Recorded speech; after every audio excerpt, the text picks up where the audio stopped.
A series of disappearances in Berkshire is being investigated by I'm having 6 this year. You have strong genes, Isla.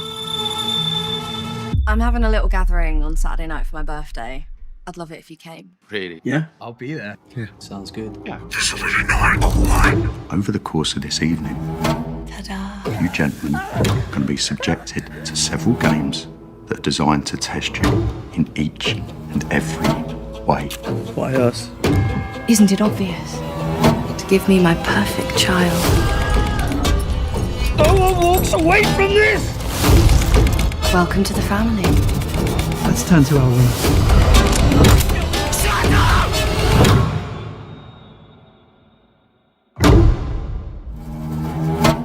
Now relax. This won't hurt a bit.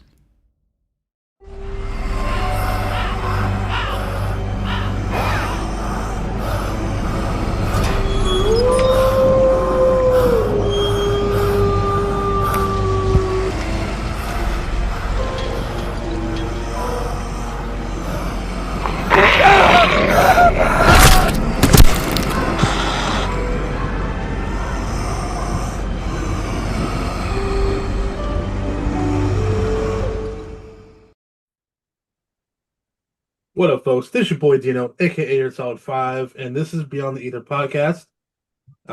We have a guest this week, Oliver Cox, and you've been busy. You've just released recently a film called Lure. Yes, sir.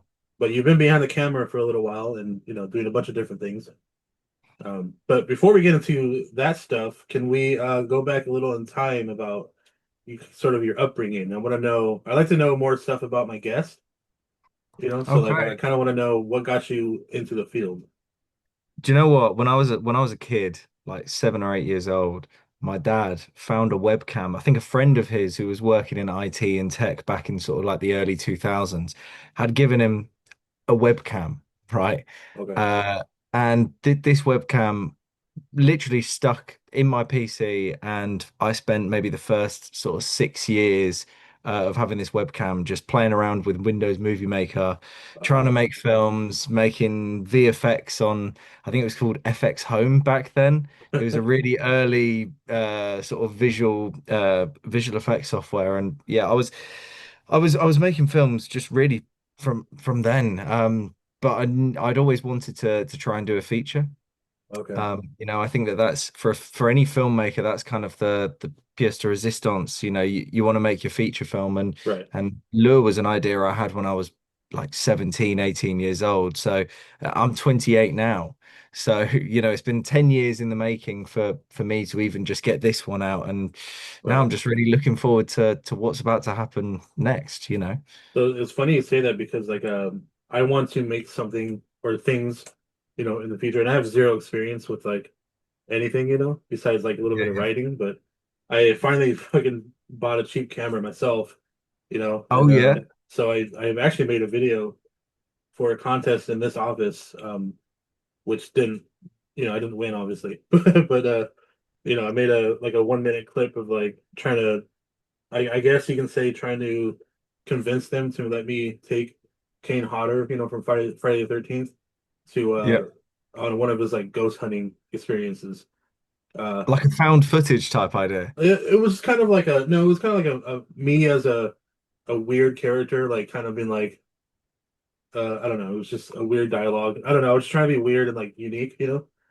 Okay. And I mean, hey, yeah. I'd love to watch it. If you've got a link, please send it Yeah, through. I'd love to it's on watch the actual Beyond the Ether profile, but I mean, I'll send you the direct link it. to it. Please. Yeah, yeah, yeah, please. I only did it in 3 hours. Like we didn't know what we were doing. I was kind of like, I'll just take influences, from Bray Wyatt, from WWE. So I was Yeah. like, he was the man. So I was like, I'm just gonna sort of borrow his, his thing and be influenced by it. And I was like, okay, well, I'll do that. I'll wear my skin mask and I'll just be weird, and then and so I did, and then I was proud of it because we did it in 3 hours, and I was like, that was the only thing I ever did, and I was like, all right, cool, like I'm gonna make more because this is so fun. I like being behind the camera. I don't like acting as much because I'm terrible at it, but like, Hey, I think it all comes with practice though, especially Yeah, like the acting and whatnot. But I love to hear there are more people now just picking up cameras and going out and making films.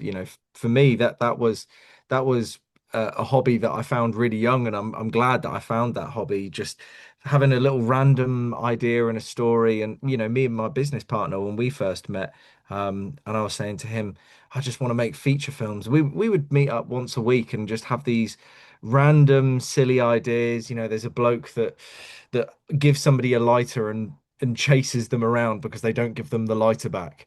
That was kind of the oh, okay. idea, and then we run with it, and then we do a 5 minute short film off the back of that. But we had so much fun doing those projects, and I think that people often forget, that they always go, oh, it's a job for these people that work in the industry. But no, you do it because you really love it. Like there's Yeah. there's a lot of love to be had, especially being on set and making something together quite collaboratively. There's nothing really like it. So you didn't go to school or anything for film, huh? No, no, Wow, gives me I hope. dropped out.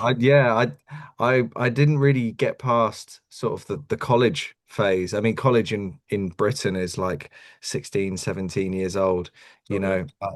I was doing music at one point. I was trying my hand at all different sort of Right. arts, and then I was fortunate enough to know a guy called Simon Stolland. And if you've watched the film Blue Story or Marching Powder with Danny Dyer, they're two movies that came out from Britain over the last sort of 5 years. But yeah, he was the DP on both of those films, and Um, I grew up knowing this guy, and he was always making all of the local rappers' music videos. So he was the coolest guy around. Like yeah. everybody just wanted to know this guy Simon. And fortunately, when I was like 15 years old, I managed to sort of work my way onto his sets and just make him really terrible teas and coffees all the time and try to learn as much as I could from Yeah. him. And fortunately, when I was making Lure, I managed to get back in touch with him, and he came and shot Lure for us, which was Oh, sick. incredible. Yeah, that's awesome. So Nice what? round circle moment. Yeah, yeah, for sure. I've actually dipped my hands in music too and stuff like that. Like I attempted at rapping. I'm a good writer when it comes to like not only just lyrics but also like I feel like I'm a good writer also in storytelling. Yeah, yeah. At least I try. At least I Is this think where so. D Note comes from? Yeah, yeah. D Note is the rap name. Actually, I got it from my yeah. Well, it's just kind of my overall, just general personality, I guess. But yeah, I it love comes from the musical note. But my ex-girlfriend in high school gave me that name.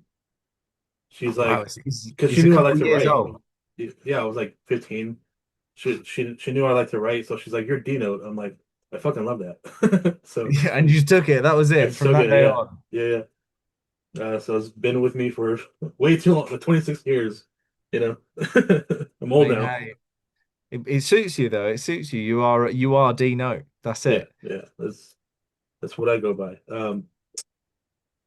So so now you obviously been behind the camera a little bit from other projects, and Yeah, yeah. you started the company 49 to Midnight, right? Is that what it is? 49 to Midnight Yeah. Films. Yes. Okay. And so what was like your first couple projects like? Like how did that happen? I mean, for us, it was we did a lot of 48-hour film festivals. Shout out to Sato 48. That was our first one that we ever really got into. Um, and seeing an audience actually because when you're making like short films and you're making your first bits of content, sure, you're putting them out onto like Instagram and whatnot, but it's never really real people that are seeing it. A lot of the time, it's the people that so to actually Yeah. have something in like this 48-hour film festival and see an audience reaction, people that don't have to like you, Yeah. that was quite interesting. And seeing it, oh, people quite like this thing that we did here, and it gave us kind of the passion to want to really try and push for even more, see what else we could do. And we then took a load of these ideas that we'd had, for feature length scripts, and we were doing almost short versions of them, 5 minutes of this film, and see if we Right. could get this film, to an investor that might put some money in, and we might be able to make it. And we've got a couple of scripts that are still sat in the bank, waiting for that opportunity to make something with now. But from the very outset, I mean, for me, it was always just about having fun and doing something creative. Telling somebody a story. I think there's always been uh, a big part of my life that I've wanted to be able to sit somebody down for like an hour and a half and say, "Here, be entertained. This is something I Yeah, made. You know, just sit down, grab a drink, have some popcorn, enjoy." yeah, I think that there's something quite pleasurable about that feeling. yeah. I've been noticing that like a lot of people are doing more shorts now because it sort of helps fund for like the feature film. Like This there's a is it. movie, yeah. So there's a movie here in the States called Diced, Reloaded, and they did it like a 15-minute uh not really not really a prequel, but it's just like a 15-minute version of that movie.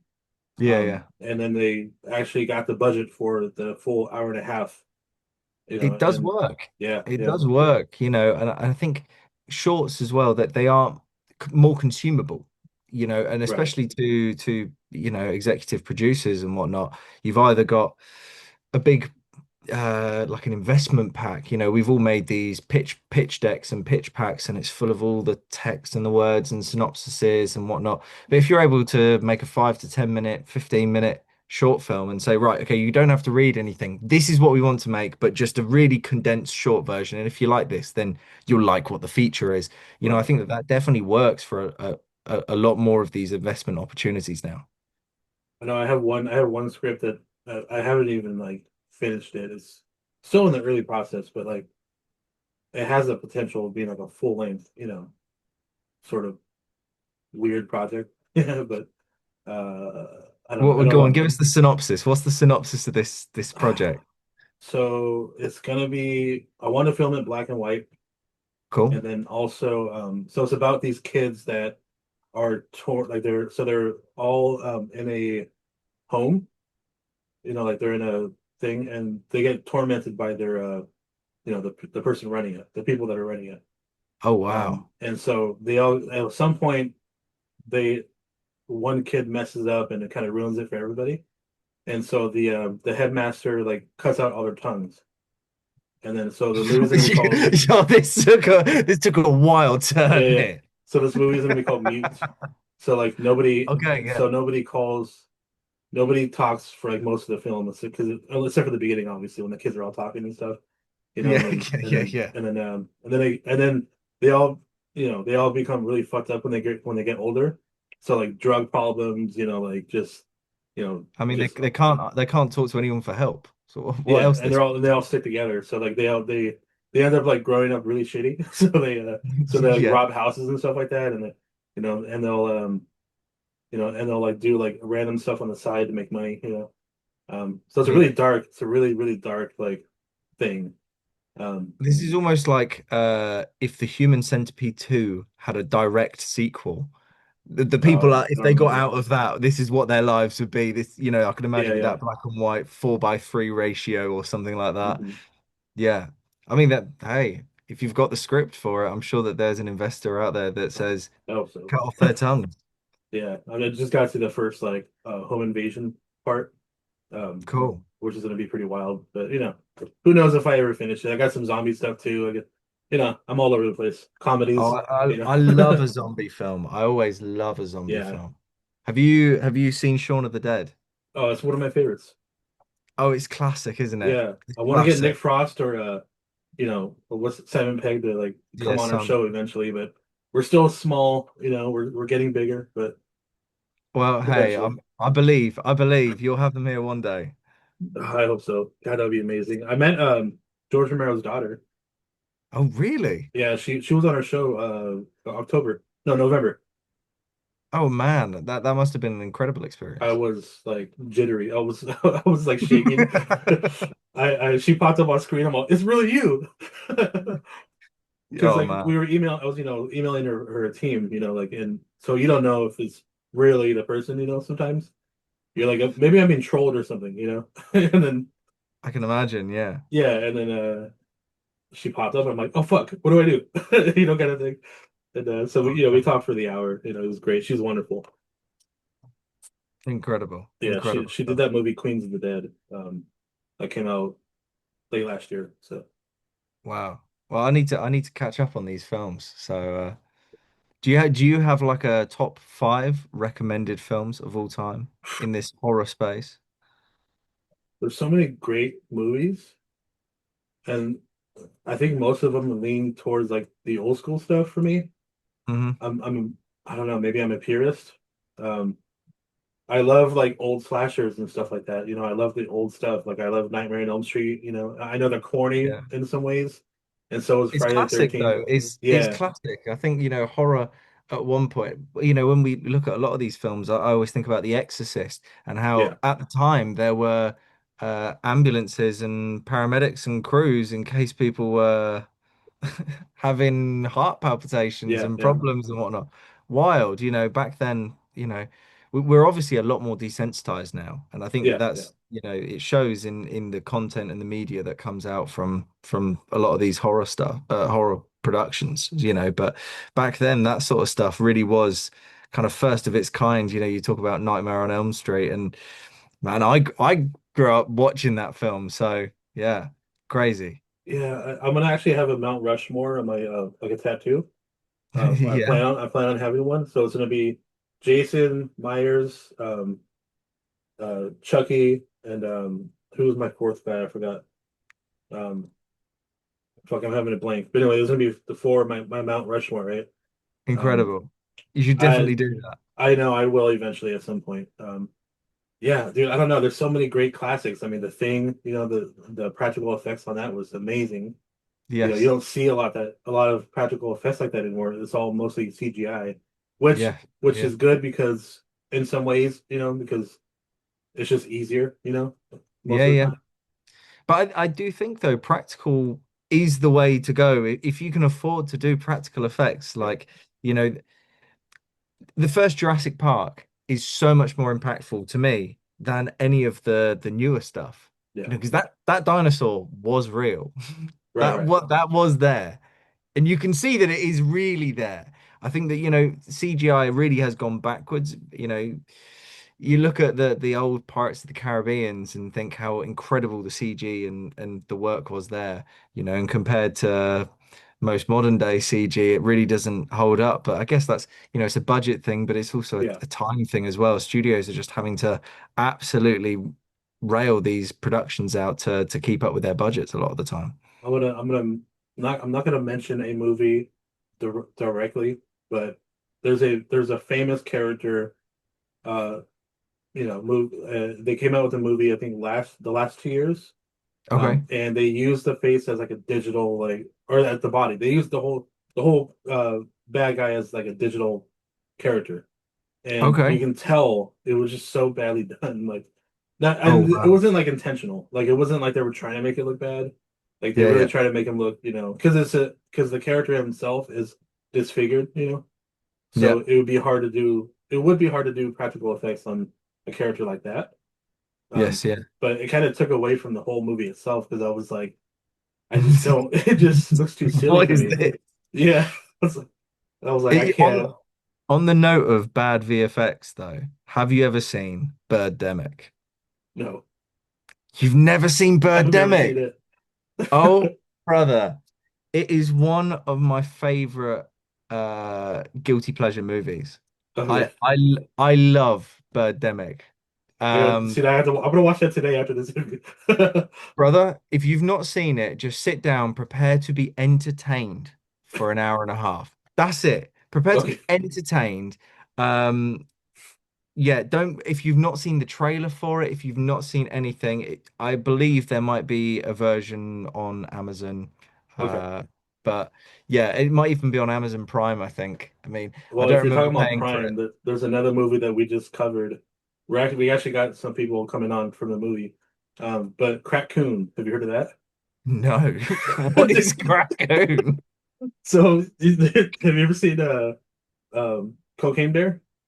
Yeah. Oh, I haven't seen Cocaine Bear, but I've heard a lot about it. Yeah, yeah. So it's like that, but a raccoon.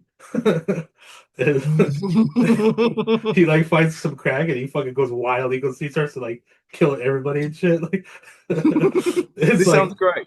it's one of those like like they didn't have a huge budget on it. Mhm. There wasn't a huge budget, but they made the best of what they did, and they leaned into it too. So like they knew like the shit was funny, so they were like, well, let's make it funny, and Yeah. then so they went with it, and it was like me and Nick, my co-host, we were laughing so hard like during this whole movie because it was so ridiculous, and I Oh was like, man. oh, I can't wait for the sequel. It's gonna be so good. Well, coming soon is Crackoon 2, of course. Yeah, it's called Crackoons. Yeah, So Crackoons, indeed. Um, I will have to check that out because that does sound like a lot of fun. it's pretty wild.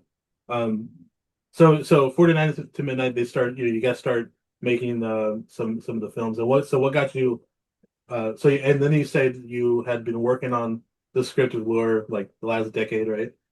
Um, Yeah, I mean, for me it was one of the first films that I wrote that I knew I could most likely make it.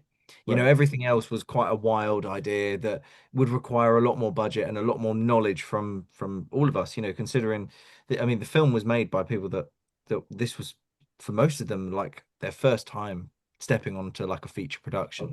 Okay. So for all of us, it was a massive learning experience, and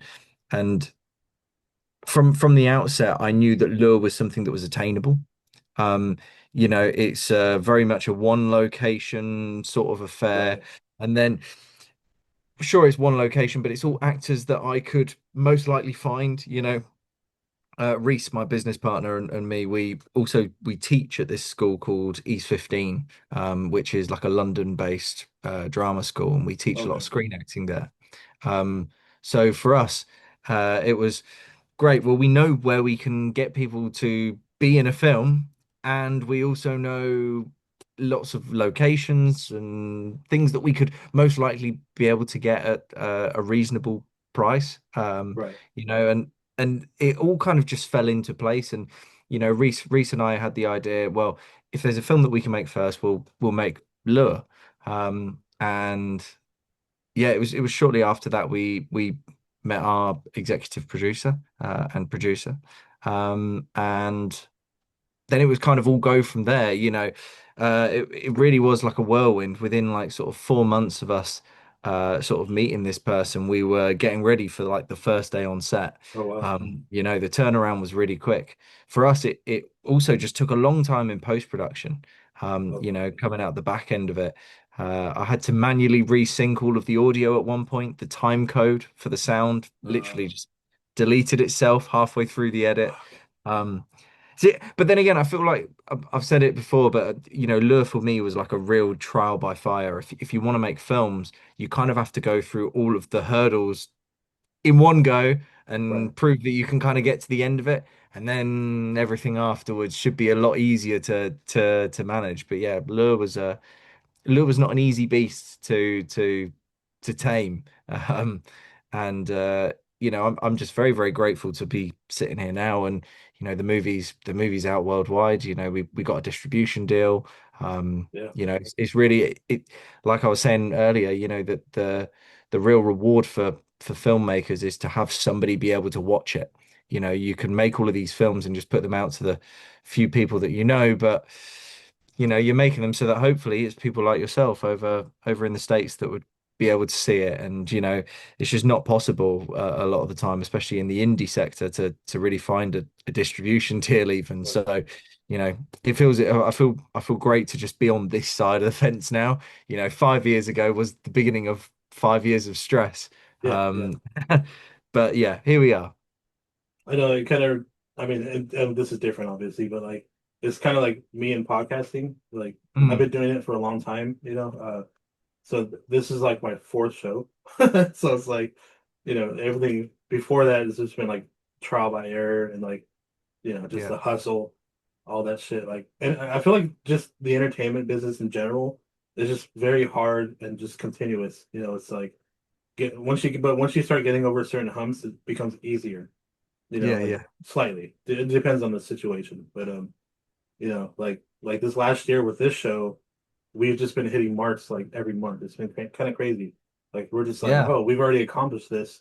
Here comes like the next thing, and it's like That's wild. I never would have thought like we would have met so many people within a year. Like it's insane. It just kind of just for some reason for us just picked up and we just been running. I mean, this is it. You've really got to put the time into a lot of these things, and they really do take time. Yeah. Nothing is ever an overnight kind of just blink of an eye sensational takeoff. I Right. mean, I was looking at the Beyond the Ether podcast, and you've been going for some years now doing this.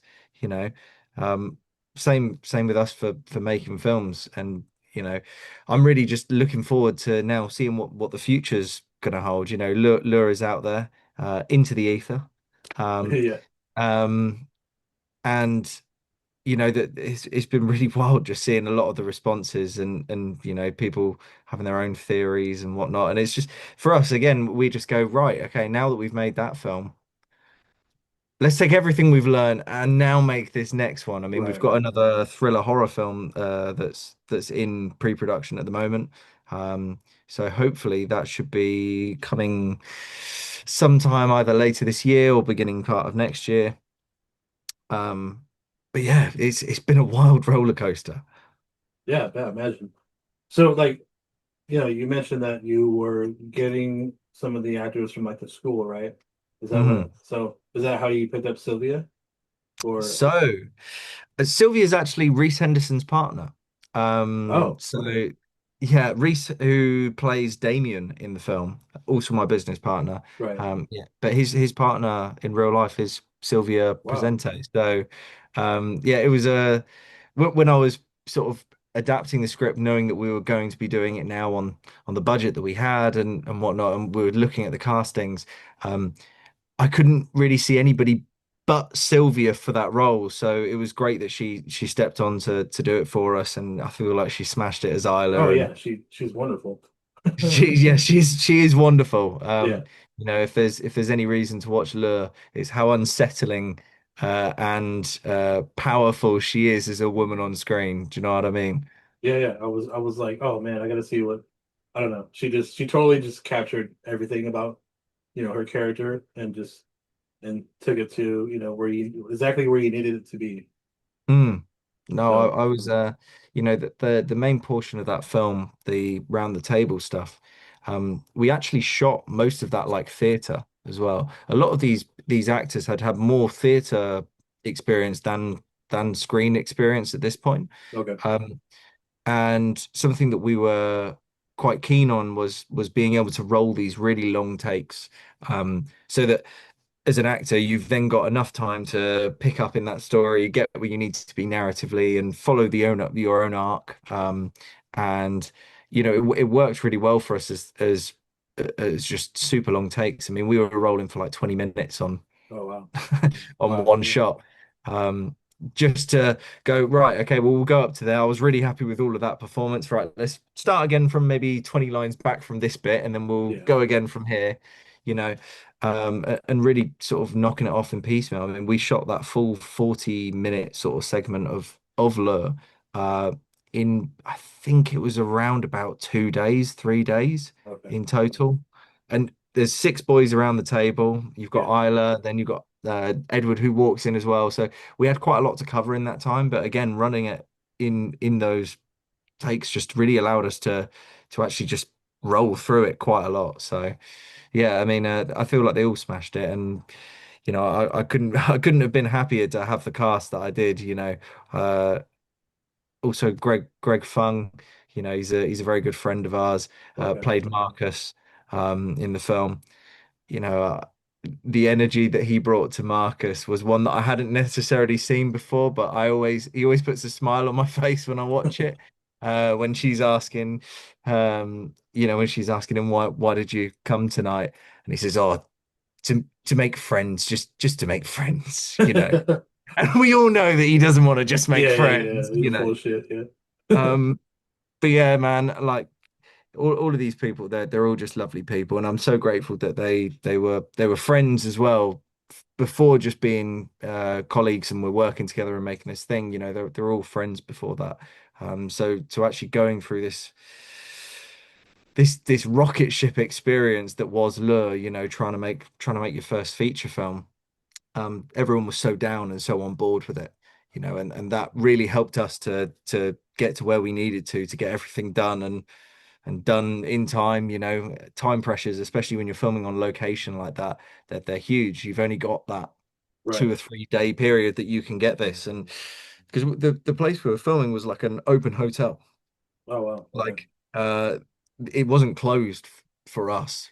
We were just very fortunate that we were able to sneak down into the boardrooms, and they weren't using it for that day. Okay, well, let's set this thing here into this boardroom. They've got one bedroom free. Great. Okay, we've got it free for an afternoon. Okay, Oh we're just wow. going to do it here. Uh, and then, and I've said this on sort of every show that I've been speaking about Lure, but for me, it's my big reminder from the times of filming was all the makeup and the visual effects done wonderfully by Lily Simmons, and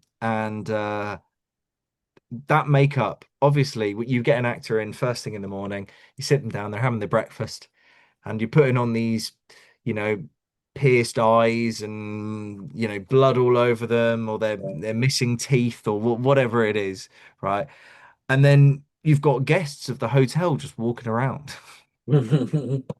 So you're trying to keep them in the green room, not seen by the guests, and then going, okay, right, we've got to get everyone down this hall quickly. Let's go, go, go, go, go, go.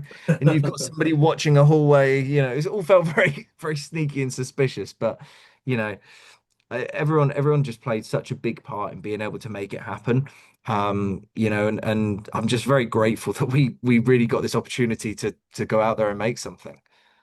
Yeah, it's kind of wild that like, you just I didn't, knowing that you had to do it in an open environment like that, it's kind Yeah, of wild to me that you guys were like scrounging for time. You're like, all right, we got X amount of time to film it in this room, so let's get it done. Set it up here, blah blah. Lights, whatever. I'm like, that's yeah. wild to me how like you guys were just always on the go. And it was also never set as well on a Right, location. right, We knew that it was Donington Grove, the Donington Grove Golf Club where we were shooting, but it was very rare that we would be able to actually say this is the hallway we can use. Because at any time they could get a booking, it would only be like we could use that hallway if none of the rooms on that hallway were booked.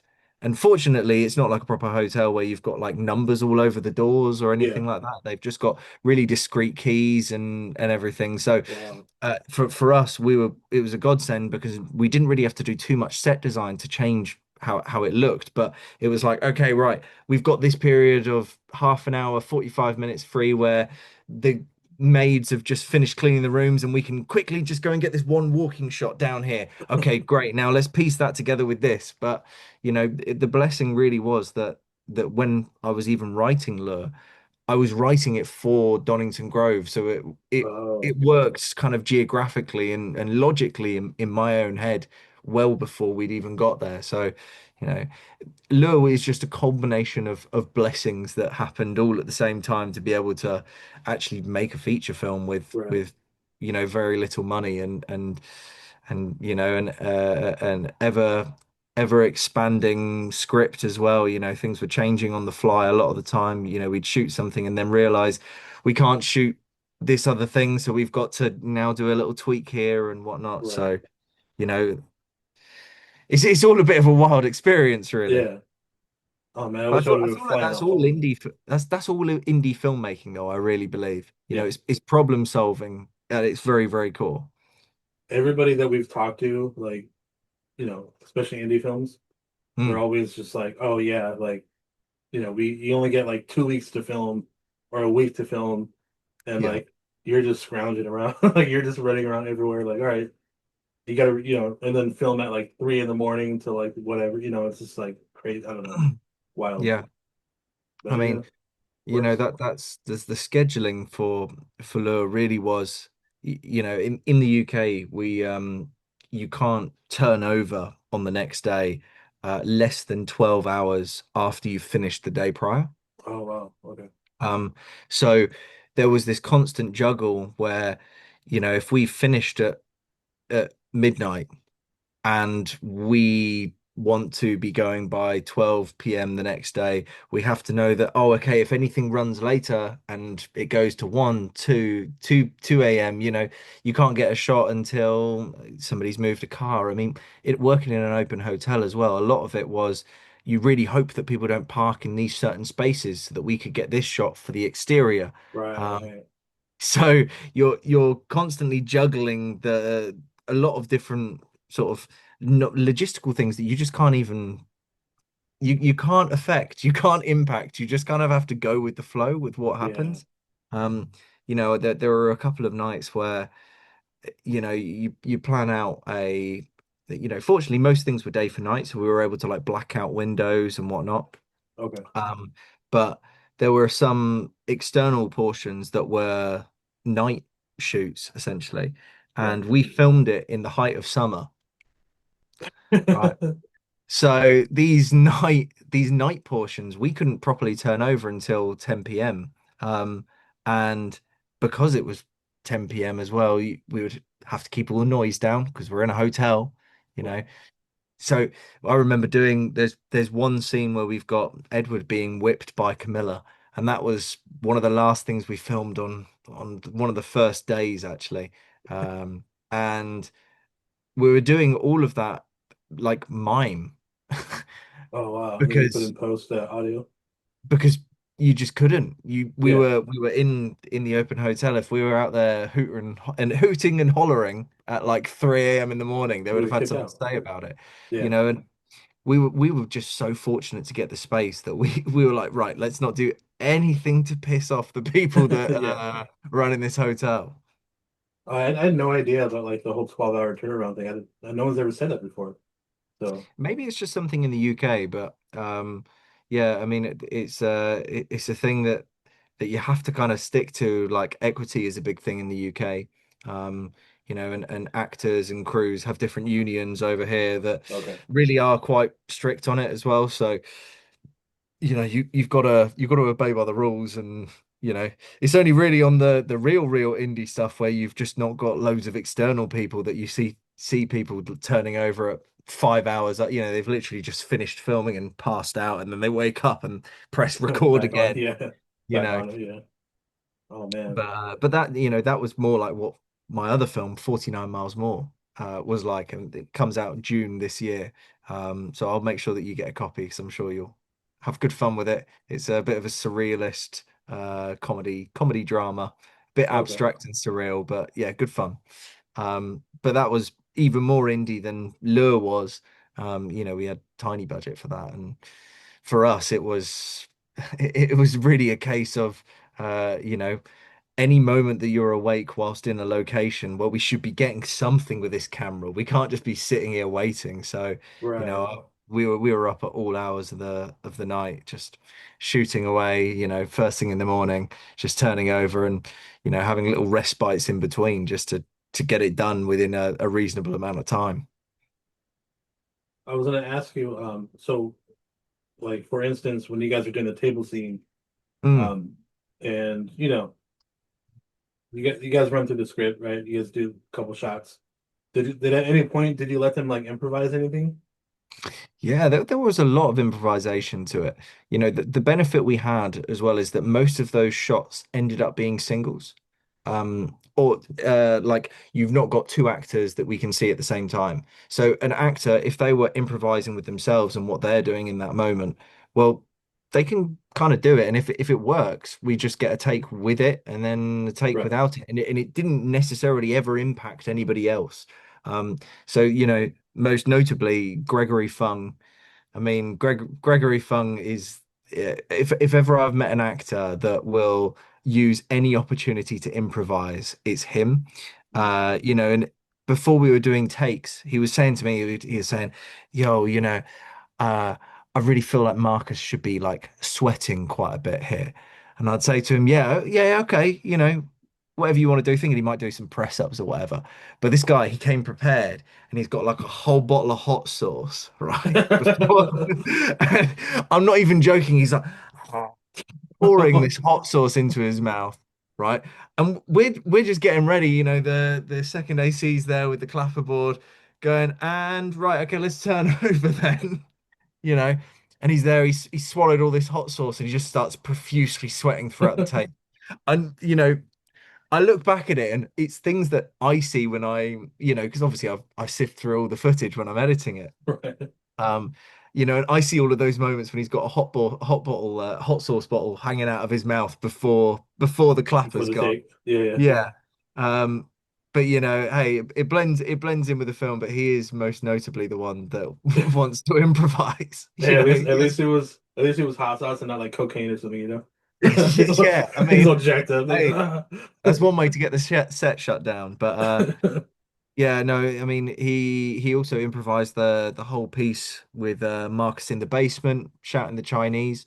Um, Mm, you know, again, it's all stuff that I feel like that's really the benefit of having actors working with you and really in a collaborative sense. Like, sure, right. the script is king for a lot of people, but I really enjoy when you're working with an actor and they're able to put a lot of who they are into this character and into this script, and I feel like that's where you get some of the more interesting elements out of these stories is when people are improvising based off of instinct rather than the writer thinking what should happen next.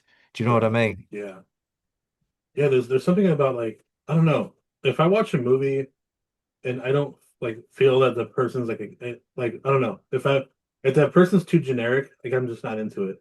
Like Mm, I don't know. There's something about like I have to well, not every film, but most films I have to feel like there's an actual personality to some of these characters.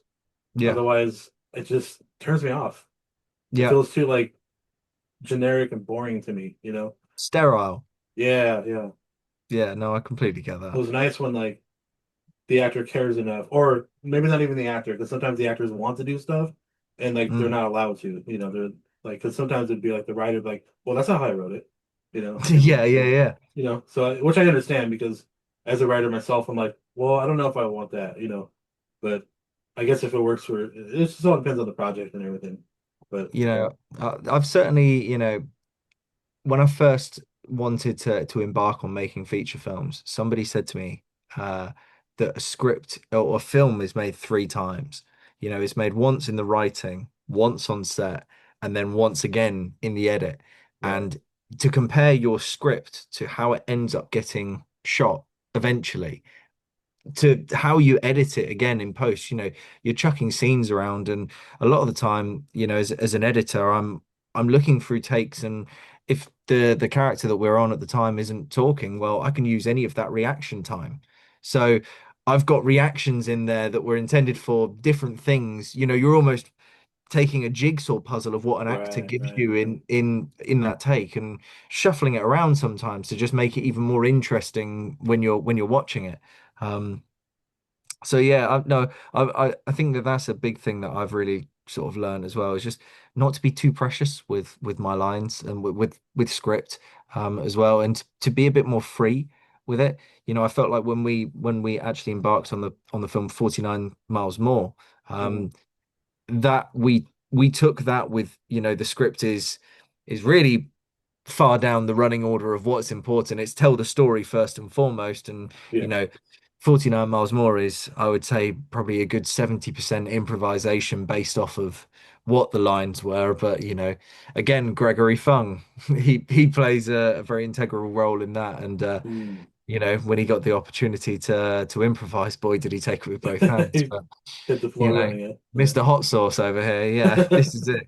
He's like, I got this. Yeah, don't worry, guys. Yeah. Hey, this is going to be a great take. I got another bottle right here, dude. Don't Look- worry about it. yeah, Yeah. absolutely. So Scoville, 1 million. Fucking let's go. Yeah.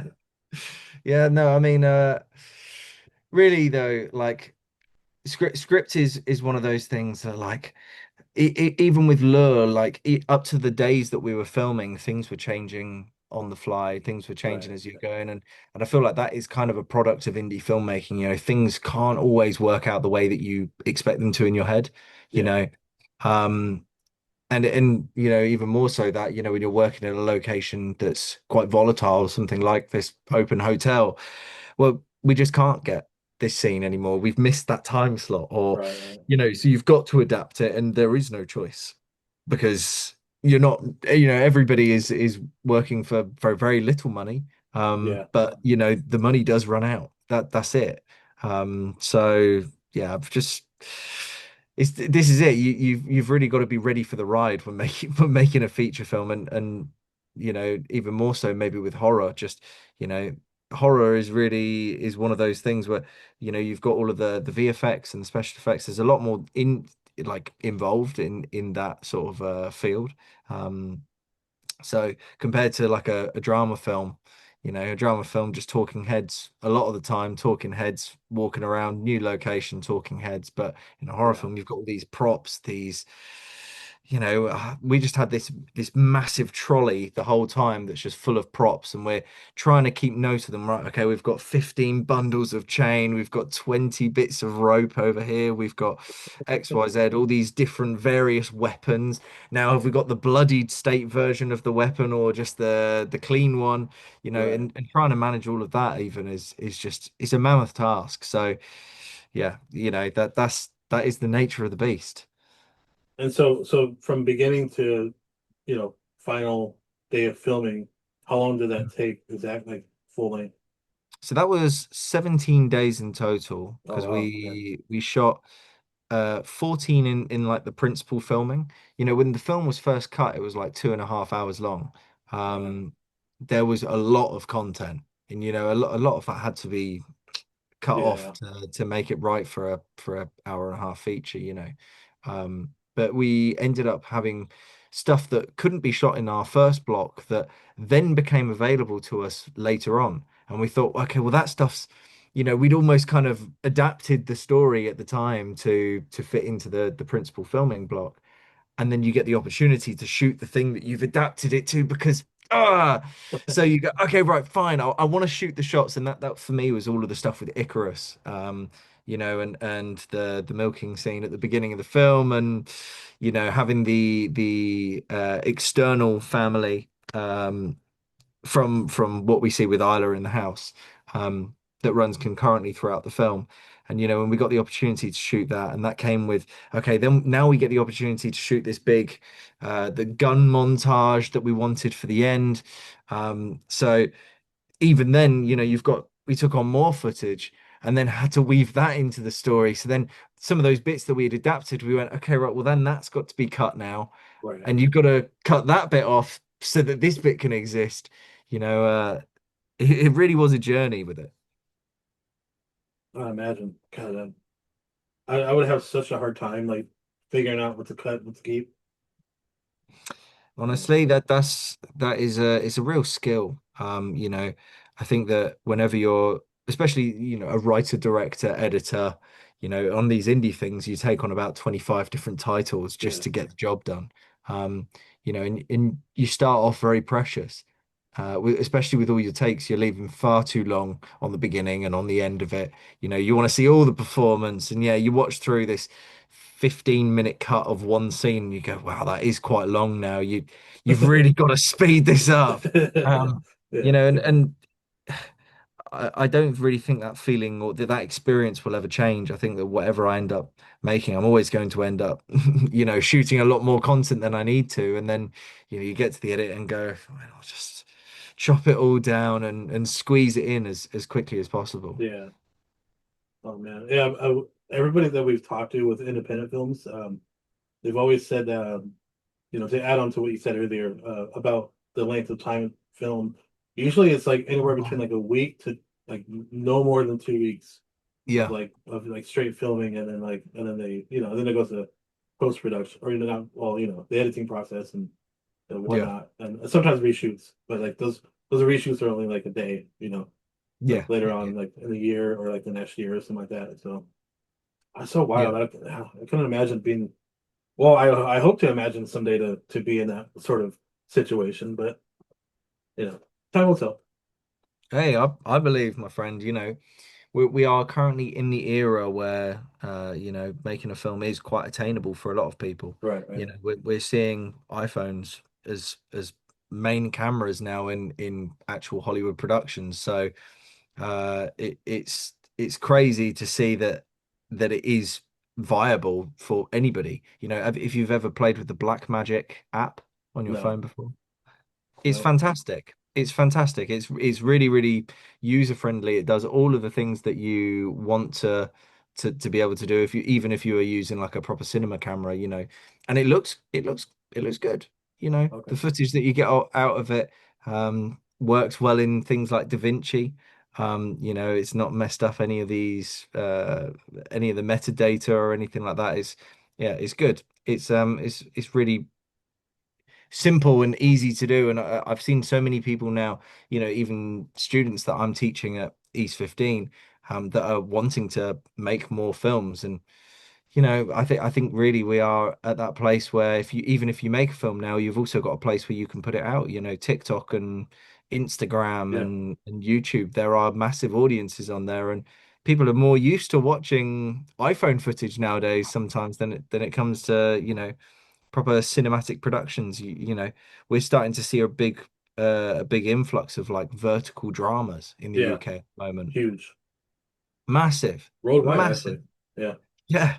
Yeah. You know, and I'm even hearing about studios now that are putting more money into vertical drama content than they are into feature films.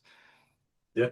You know, and I do think that if anybody wants it, they can, with enough time and passion and love for doing it, you can kind of make anything.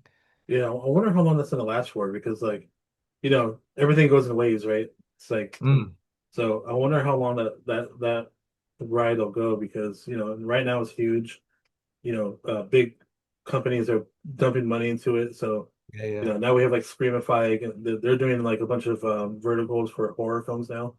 Oh Or they wow. just announced it. So they're gonna start doing that. And there's like other filmmakers that are like starting companies just to do vertical films. So I'm like, I wonder how long that ride's gonna be because it's sort of the same thing with like Instagram and Reels and stuff like that, where it's like, that was a huge thing for a minute, and I think it's Mm. slowed down a little bit, but I it can only makes me see it curious. will, I can only see it will grow. You know, if I think about most modern people now that they scroll for hours on hours a day, Yeah. and you know, how easily can people sit down and watch a feature film anymore? I think is the question. You know, most people are so busy in in their lives that you know, they've got 15 minutes that they'll sit there and they'll just Right, right, right. instant dopamine straight to the dome. Yeah, yeah. Uh, I'm guilty. yeah, I mean, I think we've all been guilty, you know. My whole thing this year is I'm trying to stay off social media as much, you know. Right. I feel like it's one of those things that we do just get sucked into. And these vertical dramas, have you Oh ever no. seen any vertical dramas? I've seen um the Mayor of Kingsley, I think. That was Okay. like the first like one big one. I've seen Yeah. some of it and I was like, why is this so badly good? It was Yeah. like I don't know, it was just like there was like a hook every like episode and I was like, what's gonna happen next? Even though I don't care as much, like it just for some reason it still like lured me in and I'm Yeah. like, what the fuck? Like this is Yeah. weird. I was sitting with a very good friend of mine and co-writer on 49 Miles More, Yeah. Michael Guthrie, and we were looking into these vertical dramas because we thought, oh, they are quite interesting. Just like the entity of vertical dramas themselves, like they aren't designed to be the most hard-hitting, powerful dramas. You know, they are designed with the birdemic audience in mind. Okay. Yeah. Um, and I think the one we watched was like Alpha Dragon Daddy or some shit, right? On I think it was Realify or it was one of these. And yeah, wow. We sat through in total maybe 2 hours, I think, Oh season one wow. and like halfway through season two. Um and I can't profess that it's going to win an Oscar anytime soon, but Right. it certainly does win a little place in your heart. You know, I want to know what happens to Alpha Dragon Daddy. But, you know, I've That watched name itself is just 46 crazy. episodes of this shit, man. Yeah. Show me what happens to the Dragon X. You know, I want to know. Uh, that name just itself is like I gotta watch it now. Oh, hey, man. You know, I always wonder though. I think when it comes to making film, a lot of the time, that my love for it comes from like a real behind the scenes kind of perspective. You know, that moment when you're filming and you catch a blooper and everyone's laughing and it's such a warm environment on set when you're making a film and you're doing it with people that you care about and that you Right. love, obviously. Well, Um, hopefully. well, yeah, this is it. Um, and then I look at these dramas, these vertical dramas, and I think, God, they must be having so much fun on that on that set. Some of the stuff, some of the lines, they are diabolical, but man, I just know that they were howling with laughter when recording some of these things. That that's I've that's got heard to some be horror fun. stories too, though, from like some of the actors from, especially when they go overseas. They're like, "Oh yeah, production was awful," and I was like, "Oh man!" Like she's Well, like, "Oh, they'd be like, it was dangerous, like, you know, I don't know, but I guess it all I depends mean, on where. there's definitely always going to be like other horror stories in the industry, Right, right. unfortunately, but you know. I'd like to think anyway that they were all having as much fun as I'm having while I'm sitting there, shoving popcorn in my mouth, watching Yeah, 46 episodes continuously of My Dragon Daddy or whatever it is. just wasting a whole day, or part of your day. Just I don't know. How Yeah, much and are those? just How scrolling. long are those verticals anyway? Usually. That 46 episodes is like the typical length, and it's like a minute 40 is like an Oh, average. okay. But episodes are like 50 seconds at some points. Wow. They'll even have like a little 5 sec. They do the classic American TV recap at the beginning of most of the episodes when it Yeah, gets yeah. quite a lot further down in the series. Because they'll go, "Hey, do you remember this thing from like episode 4 and you're on number 42? Yeah, do you remember Okay. this person took this set of keys? Yeah, well, he's walking through the door now, about to catch his wife cheating on him again for the 10th time. No, Alpha Dragon Daddy, don't do it. Oh, I'm so mad. I'm going to turn into a Dragon Daddy. You know, Oh God, I gotta watch this. but they've got me. They've got me hook, line, and sinker any single time. Oh, I gotta watch this now. They'll do. You're a Yeah, I bad mean, hey, influence. it's a real guilty pleasure. Watch that and watch Birdemic. Well, first Birdemic, and then I'm gonna start looking at these verticals. Yeah, for This is sure, for crazy. sure. Oh man. So do you have any? Do you have any plans of doing like a prequel to Lure? Since Do you no know what? spoilers for the end. No spoilers for the end. I mean, at the very, very sort of inception of Lure, I was very aware that this is quite a repeatable thing. You Right. know, for a first film, I think that it does open up the idea of potentially, a franchise type idea. I think that the families that we speak about in this Lure aren't the only families. We know that Right. there's multiple games on the go at the same time. We know that they're linked to like a little lunar cycle. So it would be interesting to see maybe not what's happening after or before. I think that there could be films either side of the spectrum. Yeah. But just I think the strength of what Lure is the family, is people like Isla, is is that cult nature of it. And I'd love to, if I really got the opportunity to do it, it would be to explore kind of maybe the origins of these families, the cult, how it all came to be, maybe the first set of games ever. I think that that Right. could be a fun one. I have an Um, idea, but I'll tell you off camera. So, oh yeah. yeah. Please do. Hey, coming soon to a cinema near you.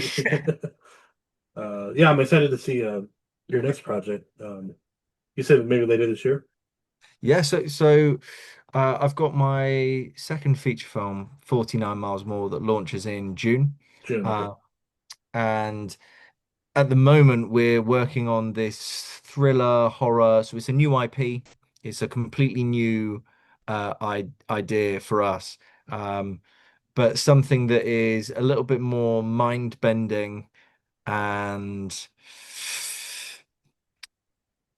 mysterious. Okay. It's going to be what I would say. It's a project called Severed, or at least the working title for it at the moment. Um, and yeah, it should be filming within the next sort of like 3 to 4 months. Okay. And hopefully we would have that out of post-production, you know, a few months after that. Now, we've really sort of nailed down on how quickly you can get through this post-production, and stop umming and ahhing over these two different takes. They're basically the same. The audience won't notice the difference.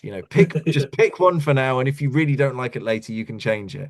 You Right. know, I think when we were starting on Lure, there was uh, a lot of learning that we were still doing whilst just making it. My first cuts of the film, I watched them back now and I go, God, I was happy with that edit at that point. And then you spend so long editing it, you do really progress as an editor, and yeah, and then you end up with the final result and you think, "Wow, that's crazy." 3 years different. I was doing a lot of projects in the meantime, but I didn't realize how much I'd even progressed just cutting through takes and just getting quicker at it, really. Mm. So before I let you go, what are some of your okay? What are your top five horror films that you can think of? Doesn't matter the Okay. era, just whatever. Okay. Big fan of Hostel. Okay. It was one of the first horror films that I binged over and over and over and over again. I thought it was really, really cool. I watched it way too young. Most of these films I actually watched way too young. Mine Um, too. Yeah. The Descent, Neil Marshall. Okay. Yeah. Love The Descent. Um, I've got to always give a big shout out to the first Saw film. The Yeah. first Saw film holds such a special place in my heart.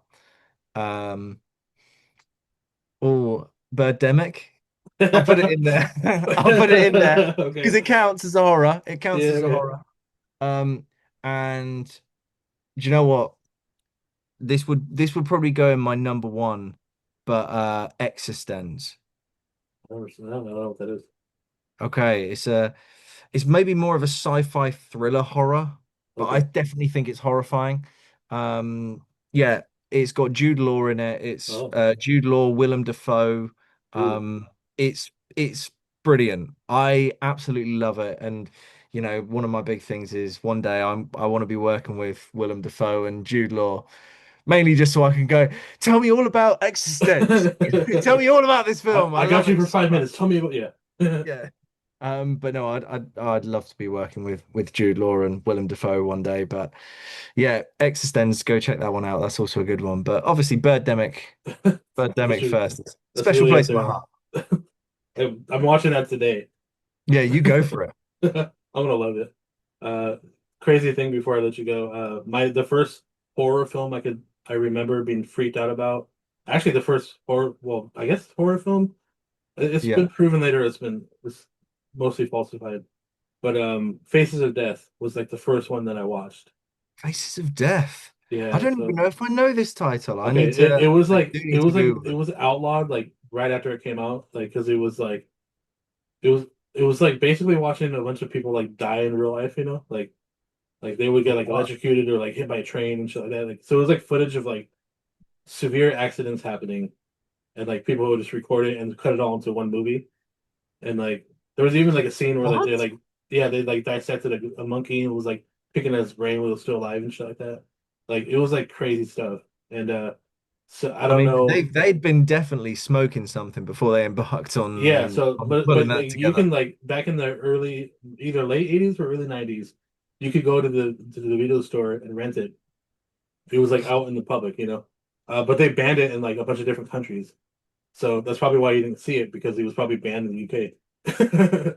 I mean, yeah, I wouldn't be surprised. But You know? They're remaking it soon. So I don't know how they're gonna do that. Like obviously it's gonna be a fake movie. It's gonna be like a theatrical release probably. Yeah, yeah, yeah. But like this one was like set to be like fucking like supposed to be like real stuff, and there was like a guy Yeah. behind the. I don't- It was a weird, but like when I saw that, I snuck out of my room. My brother rented it, and on the box it was just a skull, and Yeah. like so like it just said "Faces of Death," and there was like no description on the back. Like you were just at your own risk was kind of like the plot of it. Wow. So like I watched this, I freaked out because I've never seen anybody die before. I was like 5 years old. Yeah, and yeah. all this crazy shit's happening. And then my mom had to like sit with me. It was like, hey, like just so you know, like that's just Hollywood movie magic, blah blah blah. And then I kind of like went Yeah, down a but rabbit at hole. five, how are you to know the Yeah, yeah, difference? yeah, I know. So like, but once she explained that to me, I went down this rabbit hole, like watching everything. And I was like, oh, it's not real. I can just, these are just like effects and Yeah, makeup yeah. and shit. And then, I just kind of went with it. Now my room's full of stuff. I mean, hey, also another one. I've got one more to add to that list from earlier, and that would be Rec. I never saw it. REC. It's a good one. I so it's the we've all seen a million found footage films Yeah. before. But something that really worked for me with it was the fact that the film's Spanish. Okay. Um and because it's in Spanish, I don't speak Spanish. I'm Mexican. I don't speak it either. um so for me, like, you can put the subtitles on, sure, but there's also something quite horrifying about leaving the subtitles off. And it becomes more real because you really can't understand what they're saying. Right, It right. is like being in that In the room. like a foreign country, Yeah. and you hear people talking all around, and you really can't understand what's going on, but you can feel the vibe of it. And I feel Mm. like it captured that so perfectly. This news reporter goes into a building with an infected person covering it, and all hell breaks loose. But it's cool. It's Oh, a Wreck. really Okay. cool one. Yeah. Okay. Doesn't it have well, I think that's the third one. Oh no, I was thinking no, the first one is with the girl from uh Dexter, right? Because they made three of them or Oh, four of them, I think. yeah. I mean, they've definitely made a few of them now, but it was that first one that was set in like the apartment buildings in Spain, and man, Oh, I think in America they could switch the order. Um, because like on the first one it's the girl from Dexter, let me have a look. I did watch Dexter years ago, but it was never one the that I sister. really ended up latching onto. I Breaking Bad was my one that I just Okay, completely right. latched onto, but I feel like a load of people were Dexter fans or Breaking Bad fans. I went back and forth. They're both great. A side Yeah, note, so side Dexter's, note, my yeah. my friend told me to watch Lost last year. It was one of his favorite TV shows growing up. So for the first time in my life last year, I experienced Lost. That was great. I loved that show. That was so cool. So interesting thing. We're getting Jill Sholin. She did Stepfather with Locke from Lost. So No we're getting her. way. Yeah, we're getting her on the seventh. Terry Quinn. Yeah. Terry Quinn. Yeah, he's wonderful. I mean, as an actor, um, Yeah, yeah. I don't know. I wish I can get him on the show.